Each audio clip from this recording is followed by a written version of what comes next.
Fala pessoal, tudo beleza? Sejam muito bem-vindos aqui ao meu canal. Sou o professor Pedro Coelho e no vídeo de hoje eu vou trabalhar algumas questões. Pedro, a lei de organização criminosa prevê infração de menor potencial ofensivo? Eu aplico o procedimento da lei 90/99 em relação a elas e em relação aos institutos despenalizadores. Calma que a gente vai explicar tudo bonitinho para você gabaritar na sua prova de concurso público. Antes, como não poderia deixar de ser, já deixa o seu joinha aqui no nosso vídeo. Se não está inscrito, se inscreve, aciona o sininho para que toda vez que eu suba conteúdo novo você seja devidamente notificado e assim a gente ajuda a crescer o canal. Não deixa de deixar seu comentário também para eu entender como eu posso te ajudar ou se eu já estou te ajudando com esses vídeos. Agora, sem mais delongas, vamos trabalhar esse aspecto importante da Lei 12.850. Você sabe que essa lei de 2013, a chamada lei ou nova lei de organização criminosa, se comparada àquela a Lei 9.034 de 95,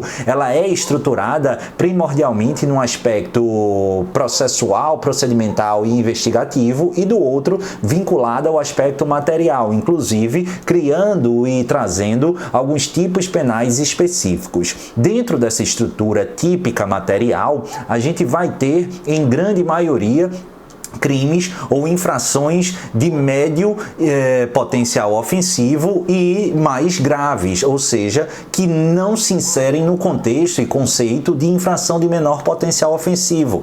Pedro, o que é mesmo a infração de menor potencial ofensivo? É toda e qualquer contravenção, independentemente do aspecto quantitativo temporal da sanção penal ali estabelecida, ou em relação aos crimes, aqueles delitos cuja pena privativa de liberdade máxima não supere os 2 anos. E é aqui que está.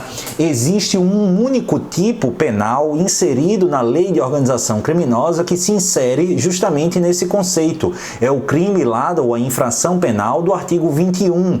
Essa infração penal, esse crime, ele vai ser punido no preceito secundário justamente no parâmetro de reclusão de 6 meses a 2 anos e multa.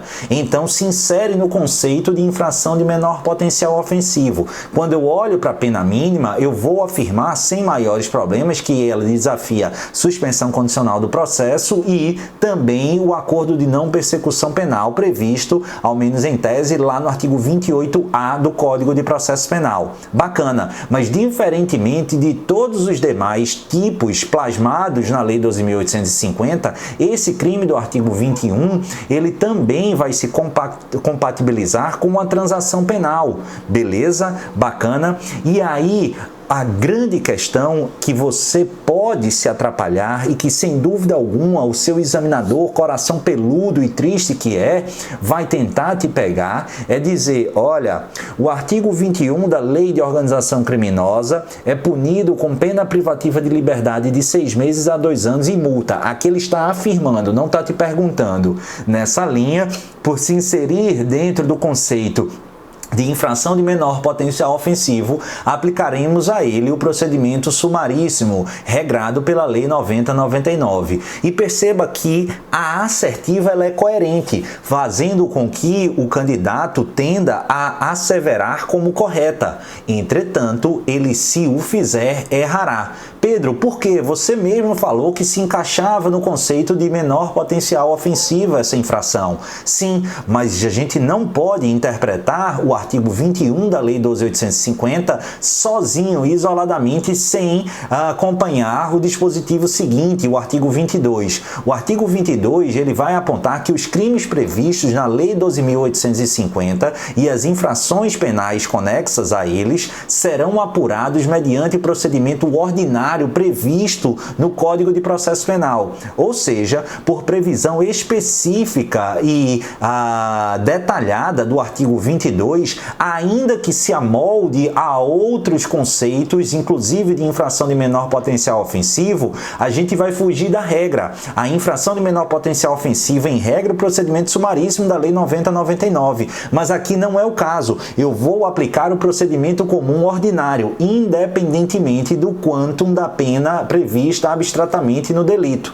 Agora, o pulo do gato é, apesar de eu não observar o procedimento sumaríssimo em relação ao crime do artigo 21, e sim o procedimento comum ordinário por imposição estabelecida no artigo 22 da Lei 12.850, em relação aos institutos despenalizadores, e no caso específico do artigo 21, a quem a transação penal, a suspensão condicional do processo, que são previstas na Lei 90/99, poderão sim ser aplicadas. Por quê? Porque há uma compreensão doutrinária e também chancelada pela jurisprudência que é simples fato de adoção de outro procedimento diverso do sumaríssimo e em se tratando de infração de menor potencial ofensivo, não desnatura a incidência desses institutos despenalizadores. Bacana? Resumindo e concluindo, o crime do artigo 21 da Lei 12.850 se insere dentro do espectro conceitual de infração de menor potencial ofensivo ou, entretanto, não será observado em relação a ele o procedimento comum sumaríssimo da Lei 90/99 em razão da previsão específica do artigo 22 da mesma lei que prevê a imposição de procedimento comum ordinário. Entretanto, em se tratando do delito do artigo 21, mesmo aplicando o procedimento comum ordinário, observaremos, em sendo o caso, a incidência dos benefícios ou dos institutos despenalizadores da Lei 90/99. Bacana, pessoal? Tranquilo? Espero que vocês tenham gostado. Um beijo no coração de todos, fiquem com o Papai do Céu e até a próxima. Tchau!